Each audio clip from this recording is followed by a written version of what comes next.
fellow citizens, our way of life, our very freedom came under attack in a series of deliberate and deadly terrorist acts. Several shots were fired as President Kennedy's motorcade passed through downtown Dallas. None of us will ever forget this day. Yet we go forward to defend freedom and all that is good and just in our world. This is Houston. Say again, please. Houston, we've had a problem. Ask not what your country can do for you.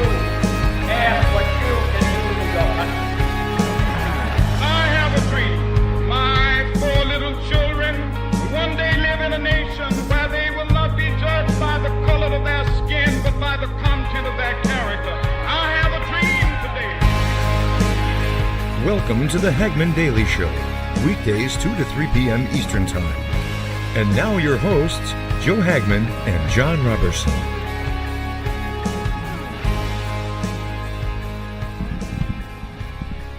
Hello and welcome to this episode of the Hagmann Daily Show. Today is Tuesday, May 1st, 2018, and we got a lot to get into today. We're going to start by talking a little bit about the history of May 1st and what significance it has as far as events that have happened and other movements that have happened on this historic day for many reasons, and we're going to get into that. Also want to tell you a little bit about our sponsor, simplycleanfoods.net. If you want to help this show, if you want to financially support the show, you can do so through purchasing products through our sponsor, simplycleanfoods.net, using promo code simplyclean, GMO-free, Christian veteran-owned company, all your survival storable food needs. Just go to simplycleanfoods.net and check out all the great products that they have, and take advantage of an offer that they have specifically for this show, which is if you buy 2 packages of the strawberries, you get a free water filtration straw that filters up to 200 or 400 gallons of water. It's at least 200. I think it's 400, though, if I remember correctly, and that's a tremendous deal. So simplycleanfoods.net, promo code simplyclean. All right, today again is May 1st, and there is a lot of history surrounding this day, from the birthday, really, of the Illuminati, May 1st, 1776, to the International Workers' Day and communist movements that we have seen historically. And I actually have a piece here that was written in April 1920, The Communist 1st of May. Since the foundation of the Communist International, containing all the revolutionary forces of the world proletariat, the international manifestation of May Day has taken on a character of working class solidarity, which it never possessed before. And then it goes on from there to tell you a little bit of the history of the communist and socialist revolutions that have occurred from May 1917 through May 1920. And this was after the First World War, before the Second World War, and this was just a time of massive change. Communism was sweeping the globe, and we had seen so many countries that had been turned over to this system of government. And if you just go to Wikipedia and look for the International's Worker Day, it says it's also known as Labor Days or Worker Days, often referred to as May Day. It's a celebration of laborers and the working classes, promoted by the labor movement. The date was chosen by a pan-national organization of the socialist and communist political parties to commemorate the Haymarket Affair, which occurred in Chicago on May 4th, 1886. And you can go to Wikipedia and look at the history of all that. But one of the first things that it established was the 8-hour workday in a push towards universal peace. But that was also a Marxist communist idea. But anyway, John, I know you have you want to get into looking at this from another angle, from Bastille Day? Is that what it's called? Sorry, Joe, quick, slow on the mute button. No, it's Beltane. Beltane. And Beltane is the occultic name of the day, and Beltane actually follows through, I believe, until sunset tomorrow. And of course, I would advise our listeners, as I've had to advise myself many, many times over the last 5 years, to be careful when you're examining the historic or occultic significance of something like Beltane, that you don't allow the devil to drag you too far down the sort of the fascination hole, and you find yourself unduly wrapped up in this stuff. I remember Paul McGuire once advising me, and his advice was well taken. You don't need to chase the devil will find you.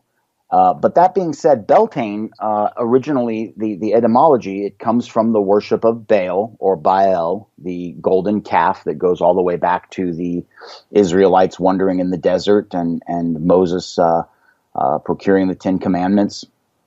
So the golden calf Baal has been a very wicked symbol, really right up there with Moloch, going all the way back to the beginning of our biblical history.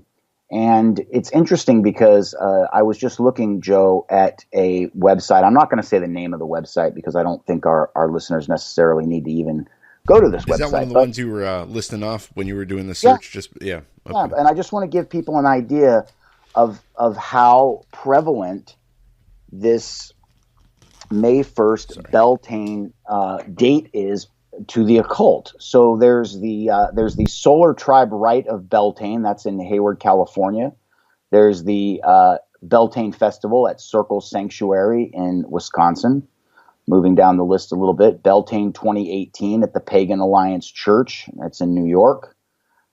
Beltane with Baltimore Reclaiming, that's in Baltimore, Maryland. There's the Beltane Extravaganza at Gaia's Circle in Chapel Hill, North Carolina.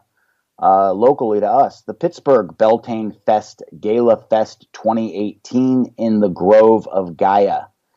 And these go on and on. The list is several pages. So there are many in this country who celebrate this day. Now, Beltane... And also, John, as I mentioned, May 1st, 1776, the Adam Weishaupt founded the group, the Illuminati.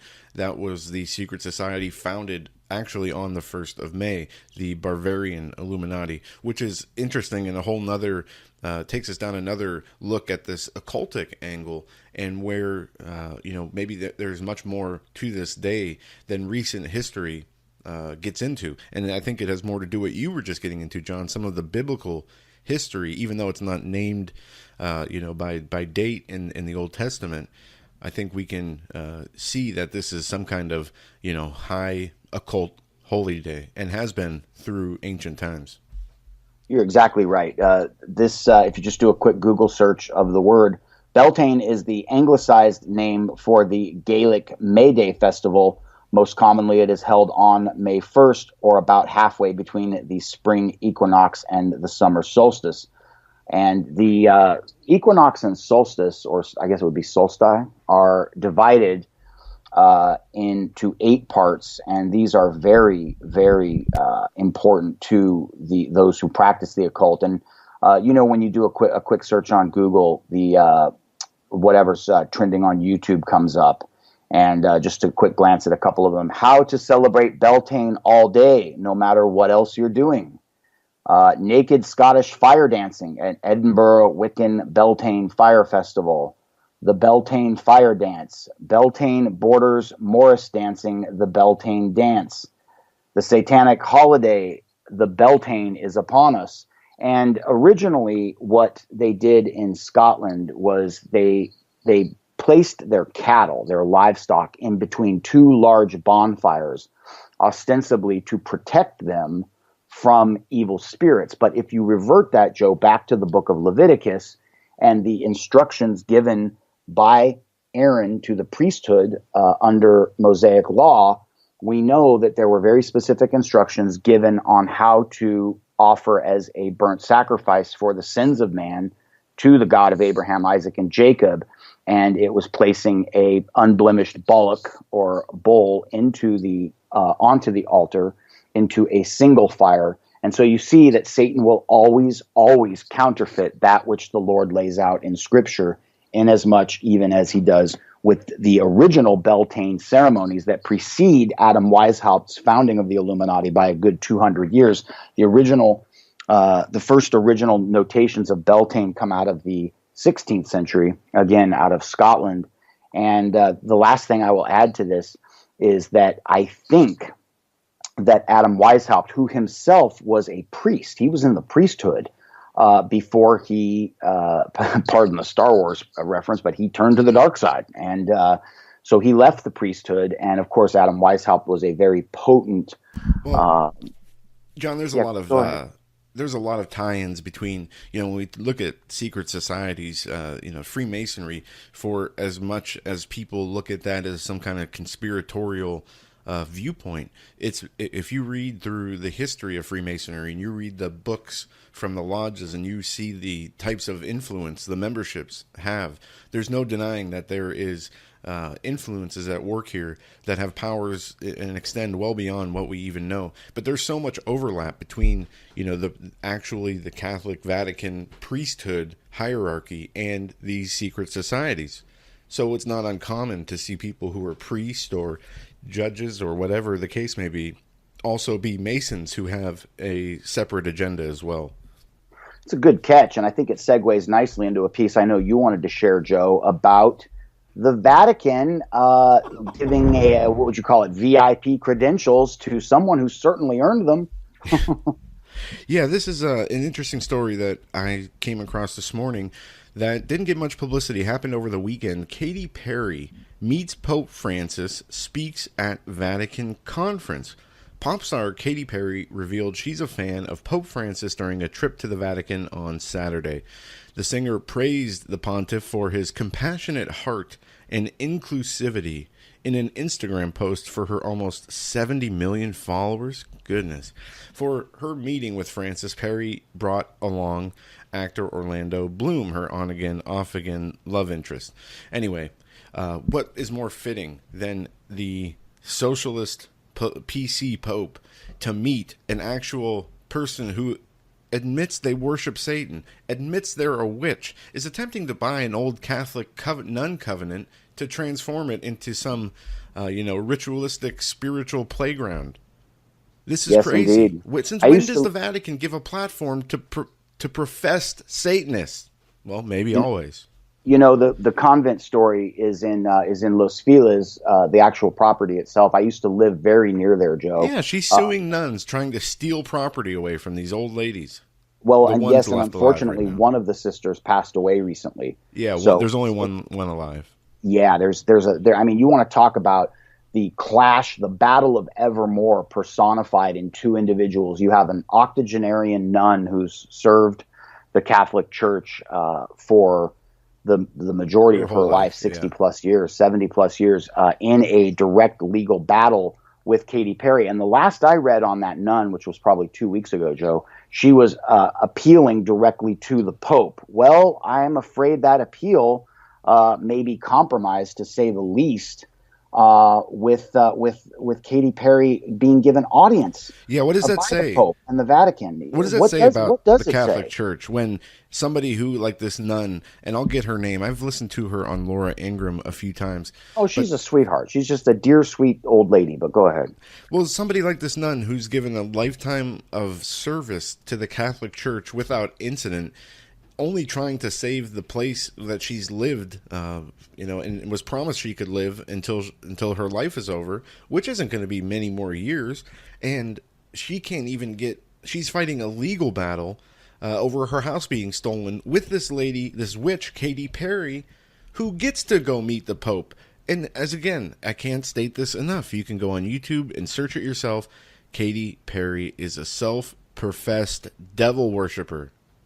Yes, she is. There's a very famous and very sad piece. I first referred to it, Joe, when I did my first full guest appearance with Doug Hagmann and yourself back in June of 2015. Katy Perry it's gone viral on YouTube. It's been up for years, where she says, and this is almost a direct quote.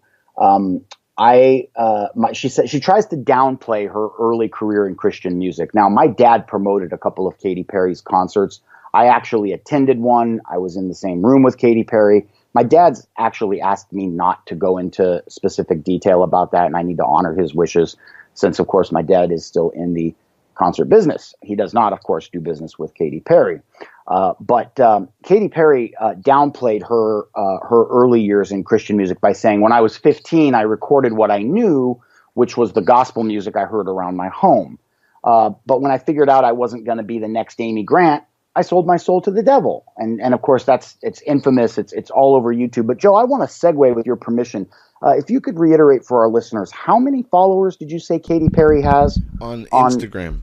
Yeah. 70 million followers. And John, just real quick, remind me before I got to talk to you, and we might as well do this on the air.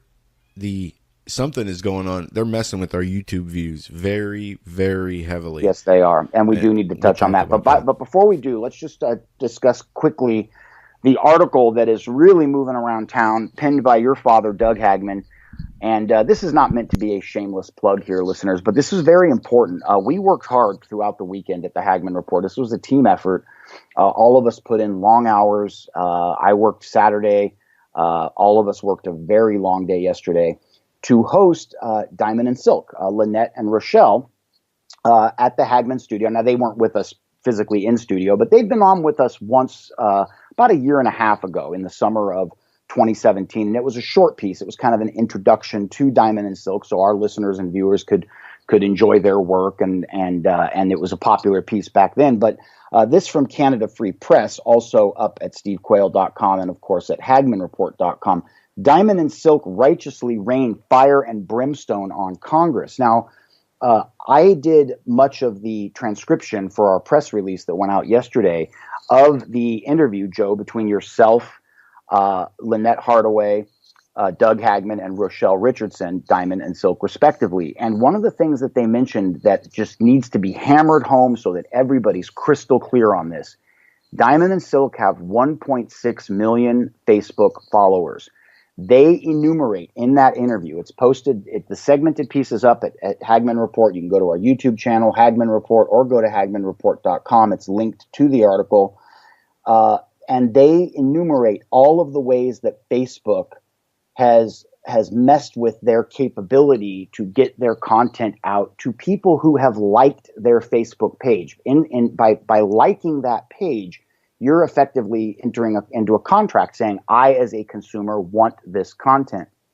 And I believe it was Rochelle enumerated yesterday very specifically exactly how Facebook manipulated their numbers and got them from a place where they were making several million impressions per day down to under 600,000. And they were playing the same dirty games that they're playing with us on YouTube. And Joe, I'm going to hand it back to you so we can talk about the Hagmann Report and YouTube for a moment. But before we move on, suffice it to say, we're living.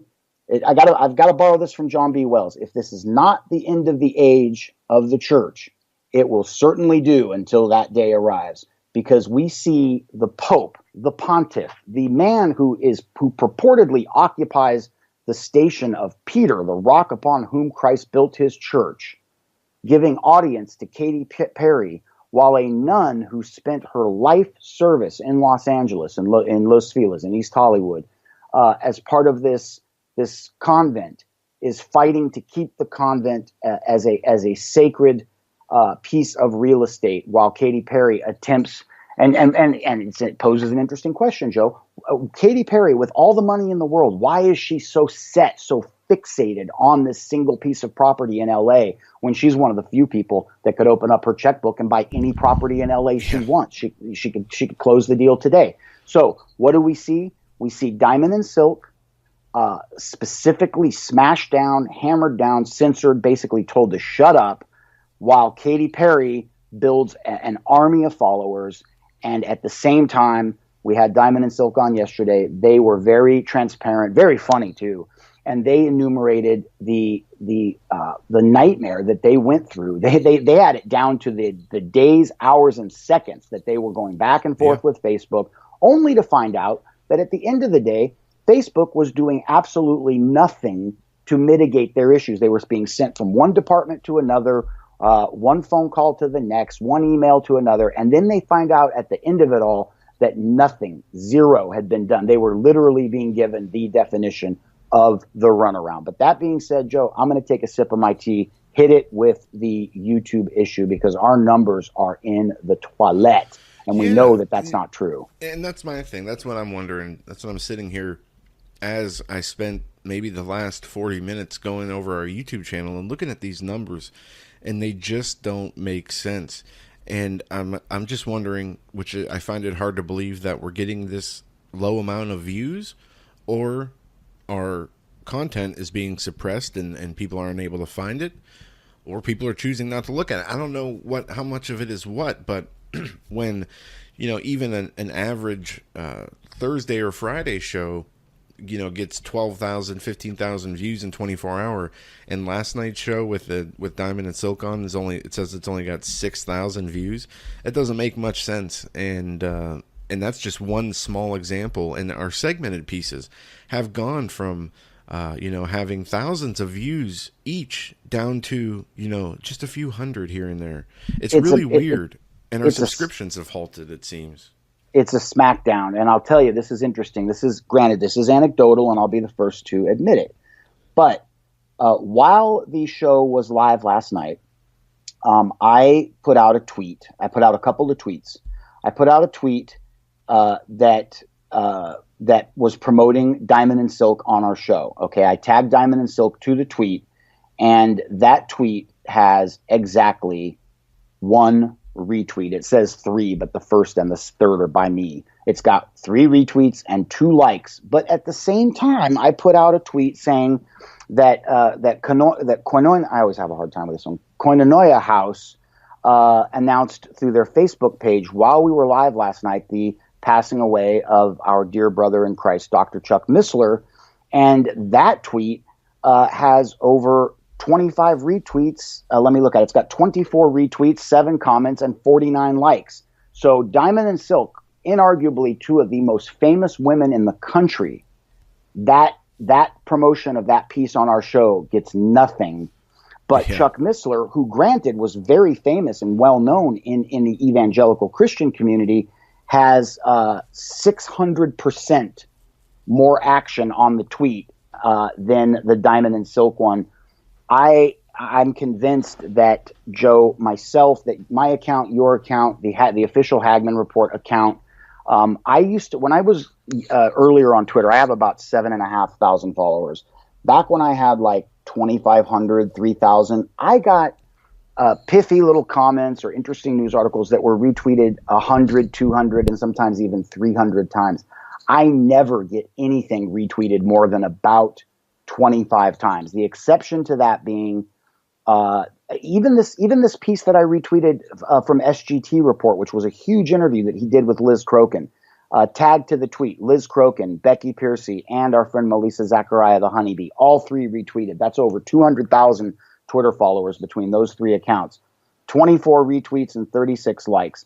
The only tweet that I have created, and I'm not kidding, in the past 6 months that has done the kind of traffic that my tweets used to do back when I had half the followers, is the one about your father's article, We Will Not Be Silenced. And why did that get the number of retweets it did?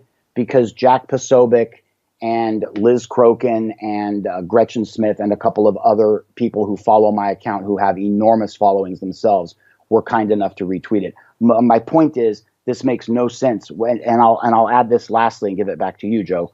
We know that when we got put in YouTube jail, under very thin pretense at best, but we've told that story before already. When we got put in YouTube jail in late January, what happened right before we got that 90-day live stream suspension? 2 nights out of 10 broadcast nights, 2 of those nights, we kissed 4,000 live viewers in real time, average quarter hour, 3,800 one time and 39 and change the other. We both nights got to the top 5 of YouTube's live streams across the entire YouTube platform. The only other news, and I say news in finger quotes, the only other news site that was in that top 5 were the Young Turks. So it was Hagmann Report, the Young Turks, and then the other 3 in the top 5 both nights were gamer channels, really outside our genre and have nothing to do with us. So what happens immediately thereafter? YouTube eliminates us, precludes us from being able to live stream. We spent some money. We pushed over to Global Star, and we still offer beautiful HD video. Global Star pushes really gorgeous video out for us every night, and we know that our numbers from the Global Star video on the first night were roughly double what they are on an average evening on YouTube. And there's only one explanation for that. Whatever governor, whatever algorithm, whatever filters they use on YouTube, of course, was not applied when we were pushing the video through Global Star. And it's getting obnoxious and it's getting irritating. And really what it's really pushing us toward, it's incrementally closing down the open market of free ideas. And Joe, we know from history that when trade stops flowing and ideas stop being considered, fighting is what comes next. Fighting, violence. Yep. And it's, this censorship thing is just so outrageous and we're so sick and tired of dealing with it. But at the same time, we know we are only really at the very beginning of this battle, as it's going to go on as we continue to see the internet really take off as the new mainstream source of news. And it's unfortunate that we have to, continue to talk about it, continue to bring it up. But as you said, John, I mean, just there's so many of these indicators that tell us that, that YouTube is definitely, these social media companies are definitely suppressing numbers each and any and every way they can. So I don't think it's limited to one specific angle of attack. I think it's across the board, taking down, lowering numbers, not sharing the content, not putting the reminders out, not putting your videos up on the right-hand side. All these things combined, I think, is what we're seeing with the YouTube attack. And it's really unfortunate, but, we're going to continue to move forward, even if those view counts said 0 every night, because we know otherwise. We know from the emails, from the mail we get in the studio, from the support we get in, from all the people that we interact with, that we are making a difference and we are doing a good job, and we can always do better, but we are not going to be swayed by people suppressing our content or censoring how many viewers or subscribers we have. We're going to continue to move forward, and the truth will always win out. So we're all right there. And kind of switching gears here, John, I want to go back to just this is bugging me. I've had this up on my computer for about 15 minutes. This other reality. See, what's interesting about this whole censorship battle is you have people who are really promoting the truth, and they're promoting constitutional government and pro-American ideals, and they want things to be better for all of Americans. And then you have the left, who lives in this alternative reality, who thinks Donald Trump is some Russian spy, and the country's in chaos because he's president, and everything he does and believes in, and everybody who supports him is a heartless murderer who needs to go. Newsweek, this is their magazine. This is the title, the cover of their magazine for this issue. Is the end of Trump's presidency near? These people cannot get it through their heads. They just can't give up on the fact that he won the presidency. Here we are, a year and a half into the Trump presidency, and we've seen some awesome things happen and take place. Some things that we would never see under any other of these politically establishment-backed politicians. And that is, the things we've seen getting out of the climate deal, renegotiating trade deals, doing the tax deal, giving Americans more money, giving businesses back more of their own money, and so many other things that any mainstream political candidate or politician would never. I mean, they toe the PC line, and President Trump is the complete opposite of that. And these people just can't deal with it, and they continue to just project this insanity that somehow the Trump presidency is somehow over.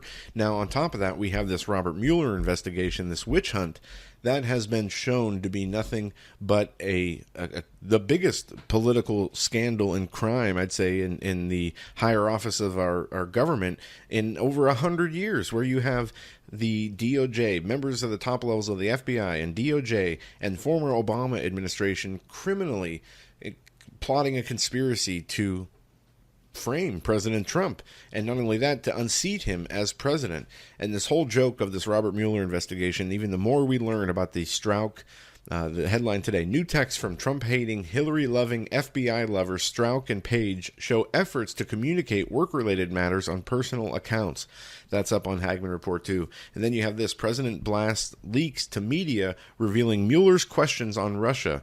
So disgraceful, no questions about collusion. It would seem very hard to obstruct justice for a crime that never happened. And what he's talking about, the New York Times leaked I think 48 questions that Robert Mueller had for President Trump. And the president has responded by saying that this is a disgrace that this was leaked. And how can you obstruct justice when there's no underlying crime to obstruct from? And everybody can go online and find the article up on Hagmann Report with links there to the actual Mueller questions. But if you read the questions, there's nothing in there that, I mean, it's a joke. Some of these questions, how can you guys got to read them, and they pertain to anything from the firing of James Comey to Michael Flynn to Attorney General Jeff Sessions recusing himself to a 2016 Trump Tower meeting between Russians offering dirt on Hillary Clinton, Michael Cohen, and other questions. I think there's 48 in total that have come out. But it just shows the whole absurdity of this, what we're seeing. When are we going to get past this, I guess, is my question. And it's just turned into this big joke, John. I don't know what else to say about it. It has turned into a big joke indeed. And I had a conversation offline Sunday evening with Doug Hagmann, and we were talking about the perception of what 2019 may hold. Now, we covered this a lot on the Daily Show, so I don't want to get into it again now, but I will mention a couple of weeks ago, I sat down on a Sunday and banged out a 4,300-word monster entitled, Can the Deep State JFK President Trump? And my hypothesis in a nutshell was simply, we have watched for, as you said, Joe, a year and a half. We have watched the mainstream media lambaste this president, surround this president. You know, I sometimes think of the president as you know, not hiding behind the ramparts, but crouching behind the ramparts in the Oval Office as these vitriolic attacks are hurled at him, at his wife, at his young son Barron. Nobody's exempt. This Michelle Wolf certainly personified that last weekend at the Correspondents' Dinner. But what we see, in my opinion, is the mainstream media has taken off the gloves for a year and a half. The Tappers, the Coopers, the Stelters, the Maddows, and even these sheep's and wolves clothing, these wolves in sheep's clothing, like the Shepard Smiths and the Megyn Kellys, have just had a field day doing everything possible to denigrate and to render impotent a man who has the audacity to want to make America great again, or a man who has the courage to look at D.C. and say, you know what we need to do? We need to drain the swamp. Now, back to the conversation Sunday with Doug Hagmann. I think that it's very possible, and I would love to hear our listeners' feedback on this. You can DM me on Twitter, or you can send an email to studio@hagmannreport.com. The international bankers have not really got into the ring yet. They have yet to enter the octagon, but they will. And I think that the midterm election, and this is all mapped out in that article I wrote a couple weeks ago, the midterm election, in my opinion, is the marker point. It's the pin on the map. If the blue wave fails to crash over Capitol Hill, as I believe it will, they may take the House, but I think it'll be tight. Remember what they told us about Hillary being a shoo-in, and we saw how that panned out. There's a lot of Americans out there who see that through the tax cuts and other things that we are improving. If the blue wave fails to win the House for the Democrats, thus making impeachment proceedings impossible, then I believe the international banksters will begin to pull their chicanery. They'll begin to mess with the money, and there's 1,000 different ways they can do it. I won't go into it, Joe, because it would take half the show. But we should talk about it, and we should talk about it soon. So I think that in 2019, at the Hagmann Report, we have two very possible avenues of approach for what we'll have to parse through content-wise. One, God forbid, would be a day by day by day analysis of impeachment proceedings against a man who has engaged in zero criminal conduct, President Donald J. Trump. The other, at least this will be more fascinating, will be research and guests like Gregory Mannarino, Gerald Celente, Stephen Menking, Joseph P. Meyer, etc., who will have to give us some form of sane analysis as to what the international banksters are doing, because they're not going to let a single juggernaut in the form of President Trump destroy plans that in some cases, to revert this all the way full circle to your opening commentary, have been in the making since May 1, 1776, when Adam Weishaupt founded the Bavarian Illuminati. And of course, it made its way through Freemasonry over to the New World. Joe, I'm going to take a breath, give it back to you. And after we cover a little more news, remind me, I want to talk a little bit more about Simply Clean Foods. So I've got some thoughts there. Yeah, we'll take some moments before we run out of time to get into that. A few things. One, I want to get into the lost city of King David has been uncovered near Jerusalem. We're going to talk about that, but just some last thoughts on this whole President Trump and this division, this craziness, and the two sides of the coin that we see like never before. And Kanye West, we talked about Kanye West a little bit yesterday with Liz Crokin, which is kind of a weird interview.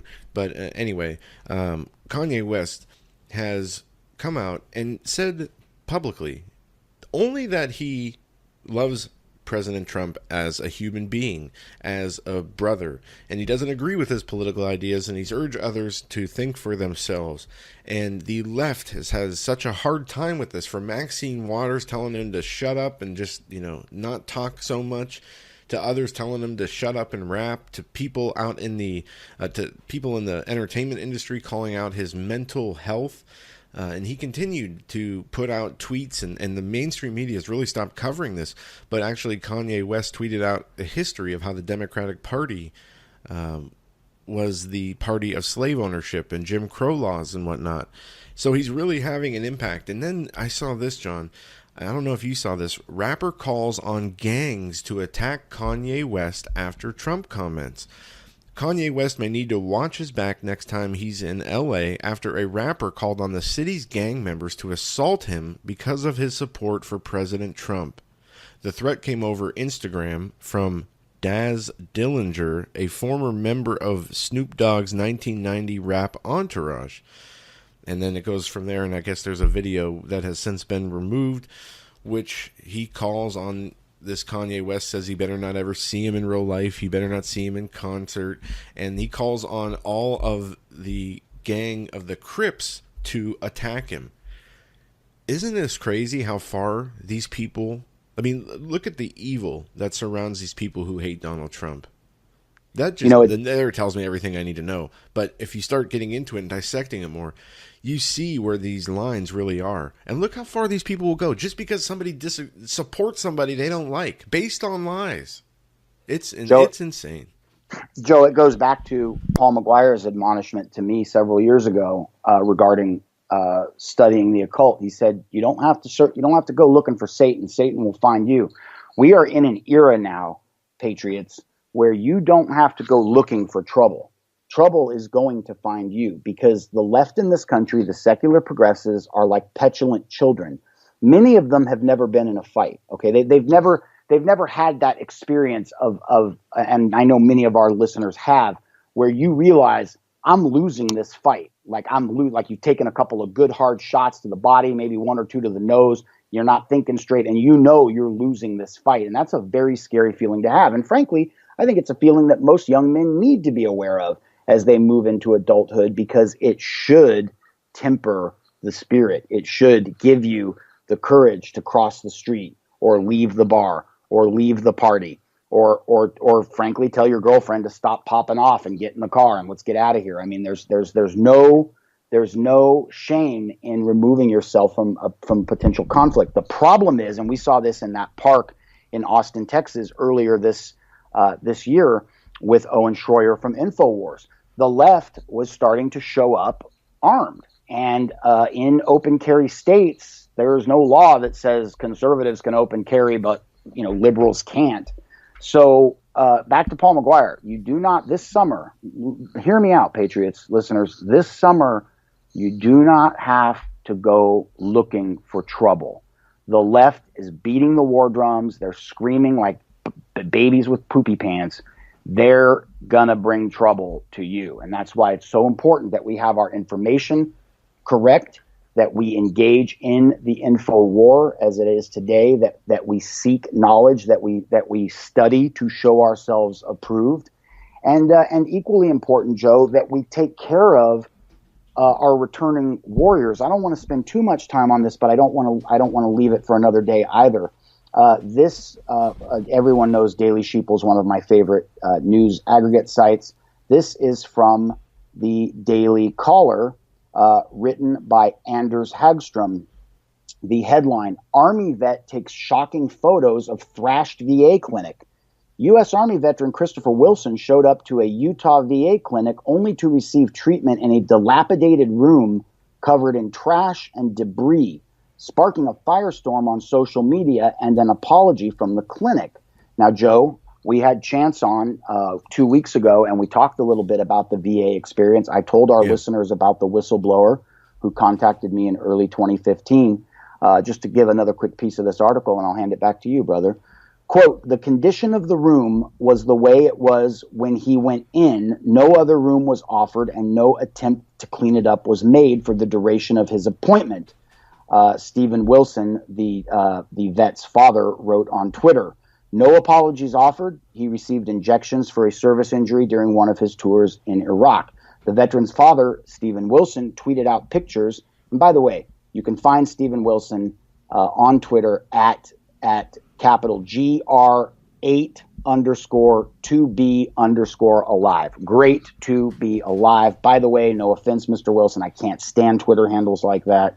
But nonetheless, great to be alive. That's where you find this gentleman. Anyway, the veteran's father tweeted out pictures of the disgusting room, saying his son had gone to receive treatments for wounds received during his 2 tours in Iraq. The father's diatribe received more than 15,000 retweets, with the VA chief of staff contacting his son personally to apologize, with the facility releasing a statement saying, quote, this is what the part that just really got me, quote, medicine is messy, and that it would review its policies according to Stephen. Again, Stephen Wilson, veteran Chris Wilson's father.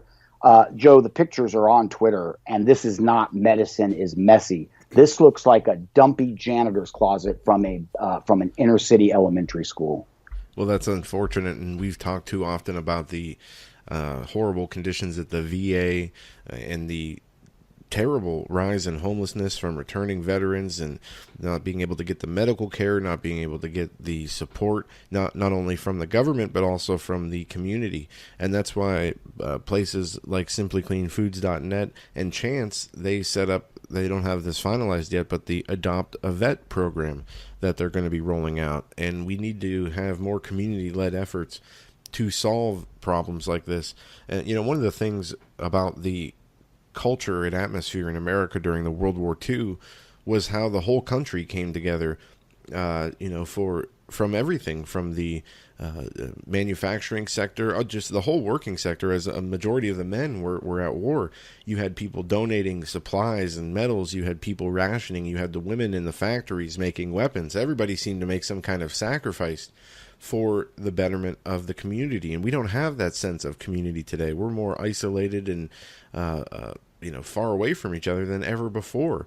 And I don't know that that's something that you can, really teach back into a community, except from learning it as an individual, a person again.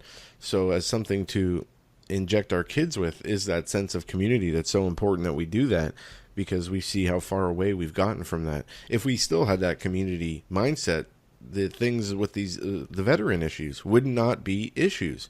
And so many of these other things we see through social welfare programs, and it wouldn't be the same way if we had more of a community effort. But the veterans, first and foremost, deserve all the benefits that we can give them, and it seems that they get the short end of the stick too often. And John, we're going to get back into Simply Clean Foods in just a minute. I just want to touch on this, and then we can take the rest of the show to get into that.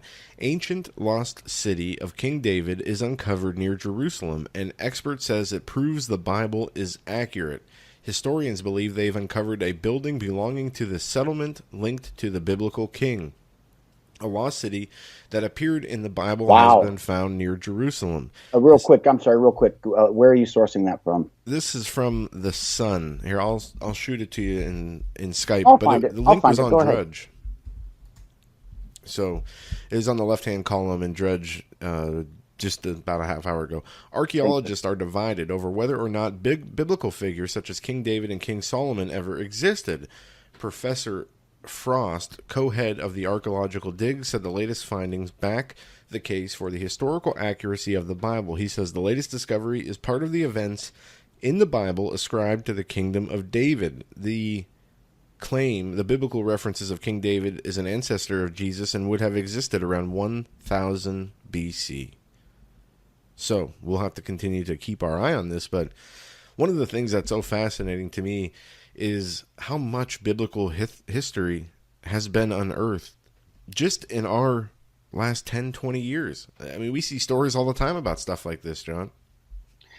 Indeed, we do. And I'm looking at, I just pulled this up quickly while you were speaking because this was always something that piqued my curiosity. And to be perfectly honest with our listeners, I did not explore it with any intensity at the time. But we recall that just a couple of years ago, there were chariot wheels found in the Red Sea. You remember that? Yeah. Yeah. So we see these archaeological clues that give what I call terrestrial support, evidentiary support to my favorite scripture in the Bible, Hebrews 11:1. Why is it my favorite scripture? Because in my humble opinion, it encapsulates all that being a Christian is.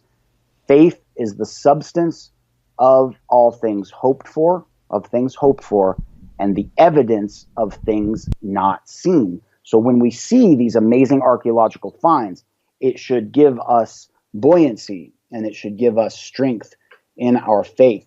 But the key to being a Christian, they say you have to believe in Jesus Christ. And then you have people that say all the time, well, the devil and the demons believe in Jesus Christ. That's true. You have to have faith that your sins are sanctified by the blood of Christ. That's the key crucial component. You have to have faith that Christ was the divine Son of God, birthed from immaculate conception. Think about this, listeners. Really let this sink in.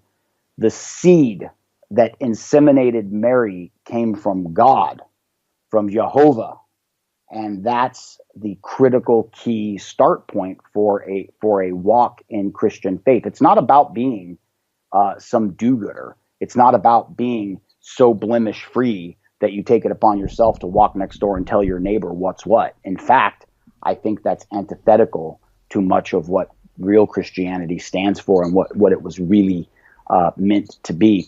But again, Hebrews 11:1, anytime I'm down, anytime I question something, anytime the devil starts to mess with my head and try to tell me that the side we fight on, Joe, is losing, or that our channel is going to get taken down, or that, hey, John, you'll be lucky to have a job by the end of this year because, they're gonna take it all away from you. There's only 4 or 5 tech tyrants and they hold everything.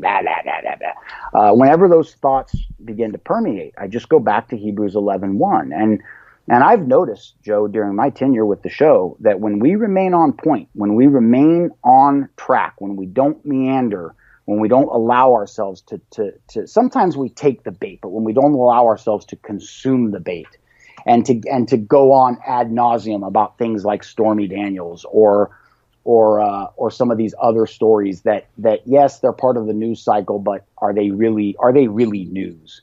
I believe God protects us, and I believe he anoints us. In fact, I believe, frankly, Joe, the only reason we're still on YouTube is because God has placed a barrier of protection around our channel. Why? Is it because you and I are such great guys? No.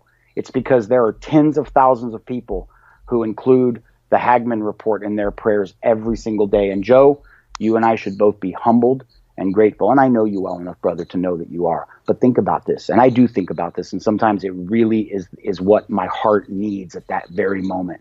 Imagine this. There are thousands of people who pray for you and I by name every day. And we haven't even had the blessing or the honor of meeting them. Yeah. And Back to this city of King David, I just want to throw this in there. As I said, there's disputes between the, they say that, when I say they, historians question the historical accuracy of the Bible. They also go on to say that at this site they found inscribed stones containing phrases referencing David, but they say they have not found any specific artifacts that links them to King David or King Solomon, but they believe that this is from the same time, the same region, that it took place at the beginning of King David's reign. So they say it's clear the building was part of the events in the Bible as ascribed to the kingdom of David. And John, what you just said, when I read stuff like this, where it says, historians question the accuracy of the Bible from historical reference, none of that sticks with me. I don't question. I mean, I believe, and I always have believed. I've never questioned that these stories were false or never happened. I know they did, and just because we know the way the Lord works, and there is a lot of history out there. But we have Hebrews 11:1 in our hearts, Joe, and I'll tell you what else we have. We have Standeo joining us in hour 3 tonight, and one of the most fascinating pieces of work I've ever heard Stan extrapolate on the Hagmann Report was several years back when he delivered his hypothesis about the Garden of Eden. So what better night? And I give thanks right now to the Lord above. We have joining us this evening Brandon House with tons of breaking news in hour 2, of course, from Worldview Weekend Television. And then we have Standeo, standeo.com in hour 3. Couldn't ask for a better night, Joe, to have Stan on. Yeah, and that's definitely something we're going to talk to him about, as he is very good from the biblical historical, as he's found. He believes he's found the original location of the Garden of Eden, and that's a fascinating teaching as well. I want to touch on this, John, before we have about eight minutes left. John McCain, we mentioned this yesterday about. I was doing research just before the show on a number of different topics yesterday, and one of the stories I read that we didn't get to mention was there was this obscure story that John McCain gave his son-in-law a hug and told him to take care of his daughter. And then I saw a story after the show that says, McCain near death, and all this stuff about him dying. And then today there's an article that was up yesterday. McCain, I'm going to die. Freer now to speak my mind. But this whole thing, what's this whole thing about? Is John McCain on his deathbed? No, he just released a new book. The senator has penned a book while coping with brain cancer. In a new book, Senator John McCain writes that his battle with brain cancer has given him a sense of liberation to vote and speak his mind. What the heck has he been doing for the last 40 years? This is my last term, McCain writes in his upcoming book. He's a maverick. Yeah. And, he goes on to talk about cancer, and I hope the guy's soul is saved. I hope he is at peace with the Lord and whatnot. But seriously, man, I'm not even going to get into some of the quotes of this book, but he continues to attack Trump. This guy's so out of touch. I don't know what to say, man. I don't know what to say about this, but how long is he going to be hanging on for? Is this something that he's really, on his way out in the next month or two? Is he going to be around for a few more years? And if he's so consumed with, his end of his life, why is he wasting time writing a book? I don't get it. Well, that goes back to something that a guest, I believe it was Pastor David Langford, said on the Hagmann Report a month or two ago, which is John McCain is sitting in his hospital bed tweeting when what he probably should be doing is squaring himself with the Lord God Almighty. And I'll say this, Joe, that one good measure of your Christian faith is take the most despicable person that you just absolutely cannot stand, and ask yourself, could you really be the person that pushes them off that ledge and into hell, into the lake of fire? And if you have that kind of hatred in your heart, then you need to ask the Lord to expunge it from you, and to remember what we were admonished in the Gospels, particularly in Luke. Jesus said, you must forgive others so that I can forgive you to the Father. It's cyclical. We forgive those who do wrong against us. I know that I mess up all the time. I have to seek forgiveness, Joe. I've been with you guys long enough. I've had to ask forgiveness from everybody on the team at least once or twice. We forgive one another. so that at the end of our days, our Heavenly Father will forgive us. Now, I'm not passing judgment on John McCain, but the man is a war hawk, and he's got a lot of blood on his hands and a lot of deceit. There's a lot of links on that chain.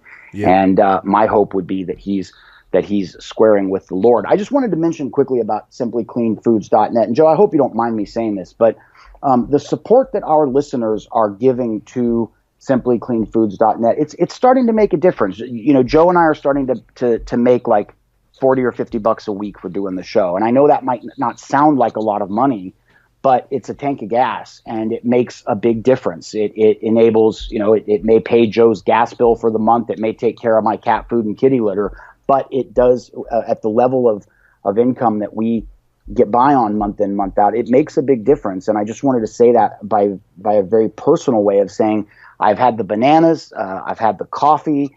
It's great stuff. I've known Chance for 5 years. He's an upstanding guy. Takes very good care of the vets. And Joe, I want to hand it back to you for the promos and the promo codes. But listeners, I can't be any more transparent than this. Please continue to support our sponsor. Joe and I have been doing the Hagmann Daily Show for almost a year, and we've done it 5 days a week, week in, week out, because we really care about getting the information to you folks, and we enjoy working with one another. But I believe this week, Joe, you told me we made $40. Or last week, rather, we made $40 a piece. Well, guess what? That $40, that's because you folks are supporting our sponsor, and it makes a huge difference. And Joe, I'll hand it back to you to give them the specifics and the promotional stuff. But please continue to support the sponsor. You know, that extra few bucks a week really helps Joe and myself. Yeah, it does. And again, as I said, I'm going to pull up the website here now so I can give out the number. But Chance is running a special on the water filtration straws when you buy 2 packs of the strawberries, and you can do that by calling him directly at 737-400-2066. That's 737-400-2066.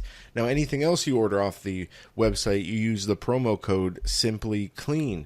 And they have payment options at Simply Clean where you can go through and get a PayPal credit card and enjoy no payments and no interest if paid in full in 6 months on purchases of $99 or more. They have the Alt Media Pack, which has thousands of servings and is their big pack, their grand assortment pack, as well as the freeze-dried strawberries. The bag of those are $19.95, and again, you buy 2 of those, you get the water filtration straws that have, I think, up to 400 gallons, at least 200 gallons. I'm pretty sure it's 400 though. 400 gallons. I think it might be 400 total. But that alt media pack is if a lot of listeners are like me, you want to get prep, but you don't have 6 hours a day to think about prepping. So you go with the alt media pack, and that's on sale right now. It's down. It's $1,500 retail. It's $995 right now, a 34% savings. Yeah, see, I would snatch that. I would snatch that up. In fact, I might snatch that up right away. I have a lot of prep food already, but Joe and I have tried the food. It's delicious. It's GMO free. It's single ingredient. The coffee alone was fantastic. And at the end of the day, Joe and I aren't in this for the money, but it really helps. Like, I don't know, Joe, I don't know about you, but it blesses my heart when I know that listeners out there are choosing to do business with our sponsor because they care about the Hagmann Daily Show. They want to keep us up and going. We're going to hit our 1-year anniversary here at the end of next month. And it takes a lot of time and it costs money to do this show. And it really means something to me when people show their love and their support that way. And like I said a few minutes ago, the prayers are amazing. And I really, truly mean this. It has probably saved my life on occasion that there are so many of you out there who pray for Jon Robberson Jr., many of whom I won't get to meet you folks until we're on the other side.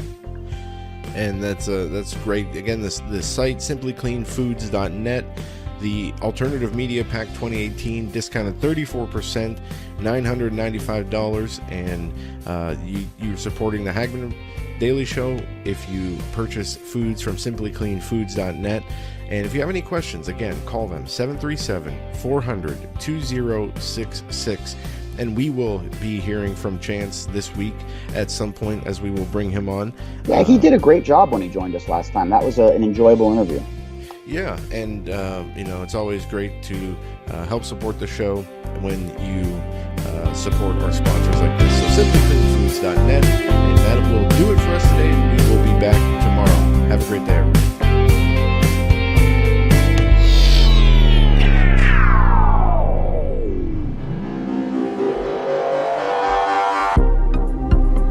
The Hagmann Daily Show is brought to you by the Hagmann Report. Tune in to the Hagmann Report weekdays, 7 to 10 p.m. Eastern Time. For more information, go to HagmannReport.com. That's HagmannReport.com.